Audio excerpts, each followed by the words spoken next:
So the questions are regarding the autumn series coming up. Okay. Right, look at this here. No, look at it. That's all good then. How do you think England will perform?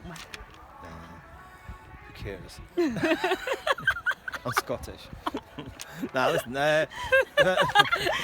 They've had a tough time. You know, last year, obviously, finishing 5th in the Six Nations was poor by their standards. But I think they're going to come back into contention. The World Cup's massive next year, so it's important that they have a good autumn. And they're playing the All Blacks for the first time for many years. You know, they've picked up enough courage to play them now. So listen, they're gonna be strong. England are always strong, and everyone always wants to beat England, especially the Scots. But we won't be doing that again until the Six Nations at Twickenham this year. Oh, okay. So then, do you think we need to worry about New Zealand? New Zealand, yeah, I think. Listen, New Zealand are the best team in the world at the moment. I think closely followed by the Irish. I think they are two teams that have played the best rugby over the last 12 months. So they're the teams to beat. I think New Zealand will come across here, but they've not played England for a while. But England will be fired up for it, massively fired up for it. And it's important that England stay clear of injuries. They need their big players fit to play. And if they are fit to play, I think that'll be a good game. I think I'll actually go into that game as well. So Nice. I look forward to a great All Blacks fixture. Yeah. I'm only joking. I want the English to win. Yeah. Good. So which players, in your opinion, are the ones to watch out for? In the England team or the All Black team? Well, all round. All round. Yeah. I think in the England team, I think the key players for England are going to be, Farrell. Owen Farrell is massive for England. If he's playing well and on the front foot, then the team plays pretty well. I think Vunipola is massively important for England. Billy Vunipola, the number 8. If he's fit, he just needs to get the blend of his team right. Pick the right players. Pick the ones that are in form. Don't go with reputation. I think England have got enough good players playing in the Premiership to put a world-class team out there. So I think it'll be interesting to see what they do with Danny Cipriani. And if Danny plays well at Gloucester, I still think he's one of the most talented players in the world. Just if he can, toe the party line and behave himself. He's an extra threat for any defence the way he plays. So yeah, I think for me, Vunipola and Farrell are the two key players for England. But just got to get the combinations right. Yeah. Throughout the team, centres, back three have got to be right. If they get them right, then they'll be a real threat for the All Blacks. Yeah. So when you were playing, did you have a match day routine? Yeah, I did. Yeah, I was quite superstitious, so I was tempted to do the same things. Get up, have the same kind of breakfast, full Scottish breakfast. Yeah. Yeah. Not English. Haggis and black pudding and listen, we in those days it was amateur, so it was totally different, and we changed with the times. We went professional, and our diets and everything sort of got better, and we became professionals. But I think before the game I would put my right sock on, my left sock on, my right boot on. Yeah. Silly little things like that I used to do, little rituals. I used to always untie my boots at half time and retie them. Just silly things like that. Yeah. I used to do this silly thing where I used to spit in my hands and go like that to make them more sticky so I could catch the ball.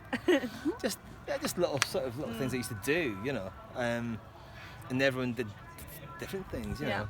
Yeah, I'm not sure what they were, but a lot of people did a lot of different, just the little different sort of good habits, bad habits, whatever you want to call them.